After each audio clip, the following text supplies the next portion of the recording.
Wish you happy new year for every students. ఎలా అంటే విద్యార్థి అంటే విద్యను ఆర్జించేవాడే విద్యార్థి అన్నమాట. ఈ హ్యాపీ న్యూ ఇయర్ సందర్భంగా అబౌట్ ఎడ్యుకేషన్ గురించి కొన్ని నా మాటలలో ఏంటంటే, విద్య యొక్క అసలు సారము స్వీయ ఆవిష్కరణ, అంటే మనల్ని మనము నిరూపించుకోవడం, మనమంటే ఏందో తెలుసుకోవడం, నలుగురికి తెలియజేయడం, మనల్ని మనం అంటే నిన్ను నువ్వు ఒక శిల్పంగా మలుచుకోవడం. ఆ ప్రక్రియ విద్య ద్వారానే లభిస్తుంది. మనం ఏ రంగంలోకి పోవాలన్నా ఒక శిక్షణ కావాలి. ఆ శిక్షణకి ఏమేమి ఉండాలి? మనకు ఎన్నో మెలకువలు, అంటే ఒక నియమం ఉండాలి, ఒక టైం టేబుల్ ఉండాలి. ఏంటిది? ఉదయాన్నే లేవడము, ఆసక్తి ఉండాలి, నేర్చుకోవాలని ఆసక్తి ఉండాలి, సమయపాలన ఉండాలి, పట్టుదల ఉండాలి, అందరితో కలిసిమెలిసి ఉండడము, ఓర్పు, గెలుపు ఓటములను స్వీకరించడం. ఇవన్నీ చేసినట్టయితేనే కొంత జ్ఞానాన్ని సంపాదించుకోగలుగుతాం. మనలోనంటే నీలోని మేధాపరమైన కళాత్మకమైనటువంటి మానవత్వంతో కూడిన సామర్థ్యాలను ఈ విద్య ద్వారా లభించే శిక్షణ ద్వారా, అంటే ఎన్నో రకాల శిక్షణలు తీసుకొని మనము మన సామర్థ్యాలను అన్నింటినీ ఒక పువ్వులాగా మనం వికసింపజేసుకోవచ్చు. ఎలా అంటే, ప్రతి విద్యార్థి ఏమవుతాడంటే, మామూలుగా చైల్డ్హుడ్ స్టేజ్లో చూసినట్టయితే వాడికి ఏమీ తెలియదు. పెద్దవాళ్ళు ఫస్ట్ కన్న తల్లిదండ్రులు, ఇంట్లో ఉన్నటువంటి కుటుంబ సభ్యులు ఏది చెప్తే అదే అనుకుంటాడు. అది కూడా ఏంటంటే, ఆ కుటుంబంలో ఉన్నవారు ప్రేమతో చూసి చెప్పారనుకోండి, వాళ్ళు తప్పులు చెప్పినా కూడా అదే కరెక్ట్ అంటాడు. ఆ తర్వాత ప్రీ ప్రైమరీ స్కూల్కి వెళ్తాడు. అక్కడ పిల్లలతో ఆడుకుంటాడు. ఆడుకునేటప్పుడు ఏంటంటే, వాడికి ఇంకా కొంచెం పిల్లలతో ఎలా ఆడాలి, ఏం చేయాలి, అప్పుడు వానికి కొన్ని రుచులు కూడా ఉంటాయి. ఏంటిది? ఫుడ్ మీద టేస్ట్ ఉంటుంది, ఫ్రెండ్షిప్ ఎవరితో చేయాలి, ఏం చేయాలి. అప్పుడు వానికి అక్కడ ఏమొస్తుంది, పిల్లోడికి పిల్లలతో కలిసిమెలిసి ఆడుకున్నప్పుడు వాడిలో ఒక రకమైనటువంటి సైకాలజీ బయటపడుతుంది. ఏంటిదంటే పోటీతత్వము. వాడంటే వీడికి ఇష్టం లేకపోవడం. అక్కడ పీర్ గ్రూప్స్ ఉంటాయి కదా, ఒకే వయసు ఉన్న వాళ్ళతో ఎలా ఉండాలి. అప్పుడు టీచర్ ఏమన్నా అన్నదనుకోండి, అట్లా కోపం రావడం. కొంత జ్ఞానాన్ని అక్కడ సంపాదించుకుంటాడు. ఆ తర్వాత ప్రైమరీ స్కూల్కి పోతాడు, 1వ తరగతికి పోతాడు. అక్కడ కూడా మళ్ళీ తన గ్రూప్ వాళ్ళే ఉంటారు కాబట్టి అక్కడ ఇంకొకరు ఎంటర్ అవుతారు. ఎవరు? ఉపాధ్యాయుడు. ఇక్కడనేమో చిన్నపిల్లల ఆట బొమ్మల ద్వారానేమో ఈ ప్రీ ప్రైమరీలో. తర్వాత ప్రైమరీ స్కూల్ పోయినాక కూడా కొన్ని ప్రీ ప్రైమరీ ఉంటాయి, వాడికి అన్నీ ఉంటాయి. వాటితో కొంచెం ఆడుకుంటాడు. ఆ తర్వాత అక్కడ ఇంకేంటంటే, వాడంతా అక్కడ ఒకరు ఇద్దరు ఇంకా అందులో వేరే పెద్ద క్లాస్ వాళ్ళు, చిన్న అందరూ కలిసి ఉంటారు. అక్కడ కొంత జ్ఞానాన్ని సంపాదించుకుంటాడు. ఈ మధ్యకాలంలో స్కూళ్ళల్లో మిడ్ డే మీల్స్ పెడుతున్నారు. దానివల్ల వాడికి ఎన్నో తెలుస్తాయి. ఎలా పళ్ళెం క్లీన్ చేసుకోవాలి, ఎలా తినాలి, ఎలా మెదలాలి, ఎలాంటి ఆరోగ్య సూత్రాలు పాటించుకోవాలి. ఎందుకంటే అక్కడ ఉన్న వాళ్ళు చెప్తూ ఉంటారు కదా, అట్లా కొంత నేర్చుకుంటాడు. తర్వాత హై స్కూల్కి వస్తాడు. విద్య ఎట్లా అక్కడ ఏంటంటే, అంత ప్రైమరీలో మొత్తం ఇక 1 to 5th వరకు చదవడం ఎలా, రాయడం ఎలా, ఎవరిని ఎట్లా గౌరవించాలి, ఏం చేయాలి, ప్రార్థనా విధానాలు, స్కూల్కి రావడం, టైంకు ఉండడం, చదవడం, కొంచెం వాడి వరకు నేర్చుకొని రెడీ అయిపోతాడు. ఏంటంటే ఒక ఆట వస్తువులాగా తయారవుతాడు. ఆ తర్వాత ఏం చేస్తాడు? హై స్కూల్కి వస్తాడు. హై స్కూల్కి వచ్చిన తర్వాత ఏం చేస్తాడు?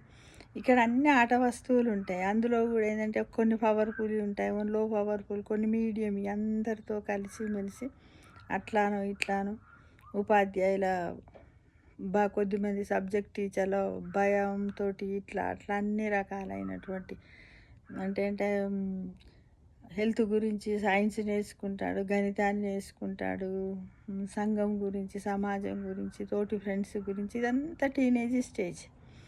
ఇది ఇలా ఉంటాయి. మళ్ళీ కొన్ని ఏంటి, ఎలాంటి వాళ్ళతో స్నేహం చేయాలి, మంచి వాళ్ళతో స్నేహం చేస్తే మంచివాడైపోతాడు, చెడ్డ వాళ్ళతో చేసి అట్లా అయిపోతాడు. కొద్దిమంది ఏం చేస్తారంటే మంచి వాళ్ళు చెడ్డ వాళ్ళతో కూడా చేసి అక్కడ వాడికి ఒక ఆలోచన శక్తి వస్తుంది, వచ్చి వాడు కూడా ఇలా ఉండొద్దు, నేను ఇలా ఉంటే బాగుంటుంది అని కూడా అలా ఆలోచన చేసుకొని చక్కటి డైమండ్స్లా తయారవుతాయి. మట్టిలో మాణిక్యాలు విద్యార్థులు అంటాం కదా, అక్కడ వానంతర వాడు సెల్ఫ్గా మానసికంగా మనోబలంతో నేనంటే ఏంటిది అనేది ఒక కొత్త మనిషిగా ఆవిష్కరణ చెందాలనుకుంటాడు. అందులో ఒక 10% 25% మొత్తం పైన 10th పూర్తి చేస్తాడు. అతి భయంకరమైనటువంటి స్టేజ్ ఏంటంటే ఇంటర్మీడియట్ స్టేజ్.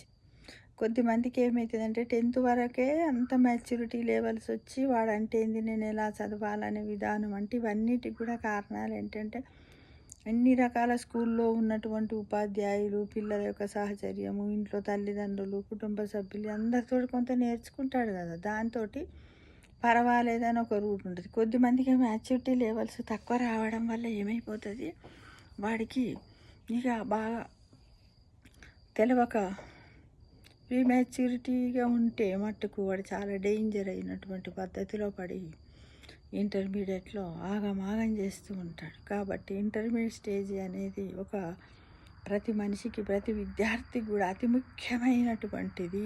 ఆ ఇంటర్మీడియట్ స్టేజీలో ఉదాహరణ ఏంటంటే, నువ్వు ఒక పాయింట్ దగ్గర ఉన్నావు కాబట్టి నువ్వు ఒక చౌరస్తాని చేర్చుకోవాలంటే ట్రాఫిక్ ఎలా ఉంటుంది అంటే అక్కడ అన్ని సమస్యలు ఉంటాయి, చౌరస్తాకు ఉన్నటువంటి సమస్యలు ఉంటాయి.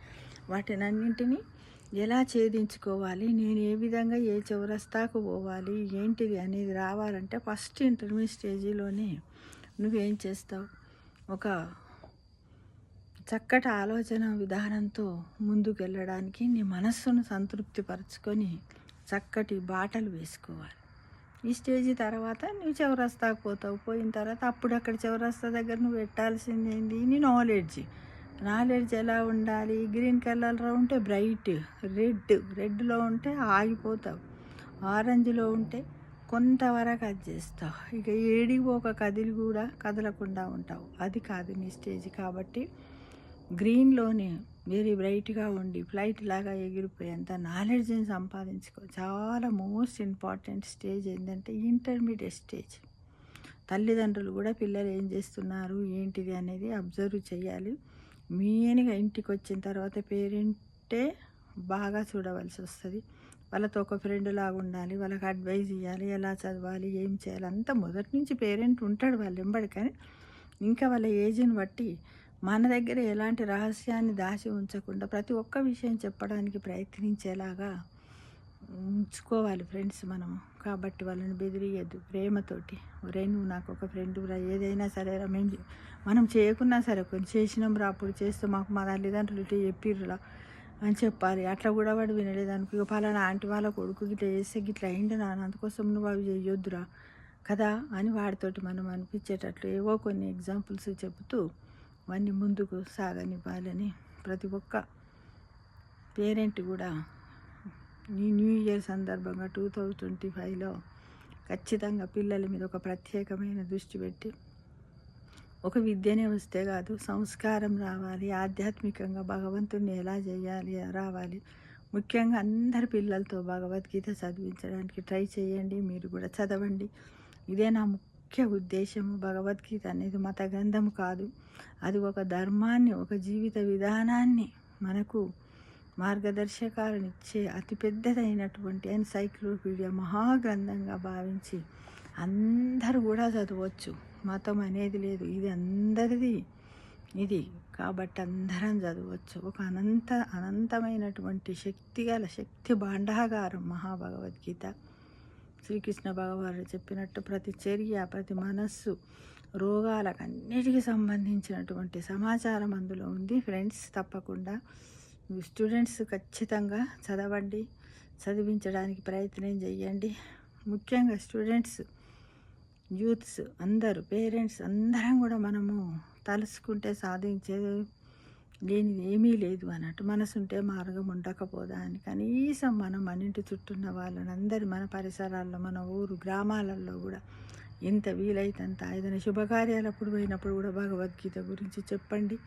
దానివల్ల నాకు ఇది అయింది, ఇట్లా మనశ్శాంతి దొరుకుతుంది, బీపీలు పెరిగాయి, షుగర్లు పెరిగాయి, మనశ్శాంతిగా ఉంటాము అని ఇవన్నీ చెప్పి కనీసం భగవద్గీత గురించి ఒక 10 నిమిషాలు 5 నిమిషాలు మాట్లాడే ప్రయత్నం చేయండి. చేస్తారని ఆశిస్తూ మీ అందరికి కూడా once again 2025 wish you happy new year to every one.